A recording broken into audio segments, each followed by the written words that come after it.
السلام عليكم ورحمة الله وبركاته. عاملين ايه؟ ازيكم؟ هنعمل مع بعض النهارده صينية بطاطس على السريع كده، مش هتاخد معانا 5 دقايق وفي وقت قليل جدا.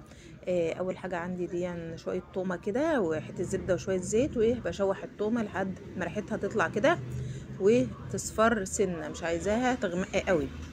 ماشي. وهقوم نازلة بعدها بطماطم متقطعة مكعبات وهقلبها كويس. احلى صينيه بطاطس هتدوقيها في حياتك. ممكن بدل الطماطم دي تحطي طماطم متسبكه، بس الطماطم المتقطعه بيبقى طعمها احلى. وهنا هنحط شويه بهارات، 7 بهارات وشويه ملح صغيرين وهنقلب. وبعد كده هنزل عندي بالبطاطس وهقلب تقليبه حلوه كده عشان البطاطس تاخد من طعم التسبيكه اللي احنا عملناها دي او الخلطه اللي احنا عملناها دي. طبعا البهارات دي انتي وذوقك بقى، ممكن تزودي مرق الدجاج، ممكن تزودي اي بهارات تانية، بس انا بكتفي برشه ال7 بهارات دي عشان تظهر لي طعم البطاطس نفسها. وبعد كده هنزل بشويه شوربه كده. انا عندي دي شوربه فراخ، ممكن تحطي شوربه لحمه، اي شوربه تعجبك حطيها. هحط كبشتين 3 كده لحد ما يعني تبقى الشوربه بسوة البطاطس بس. وهسيبها كل ده على الكوشه من فوق، على البوتاجاز من فوق.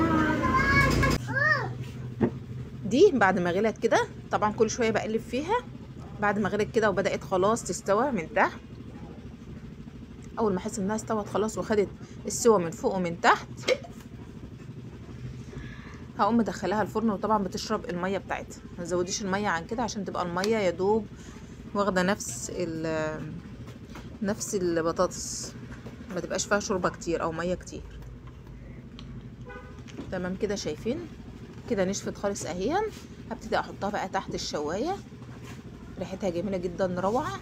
وانا كنت عايزه الميه بتاعتها تنشف خالص. عايزه تزودي بقى طماطم شوربه بتزودي عادي، مفيش مشاكل، بس انا حباها بالشكل ده وبالطعم ده، بتبقى طعمها حلو وطعم البطاطس باين فيها، ما بتبقاش طعم الدمعه هو اللي باين. هبتدي بقى احطها عندي تحت الشوايه تحت تاخد لون وخلاص على كده. دي بعد ما طلعتها بقى من تحت الشوايه، شايفين روعه وريحتها جميله جدا، واخده ريحه الشوي وريحتها جميله جدا وطعمها روعه والف هنا.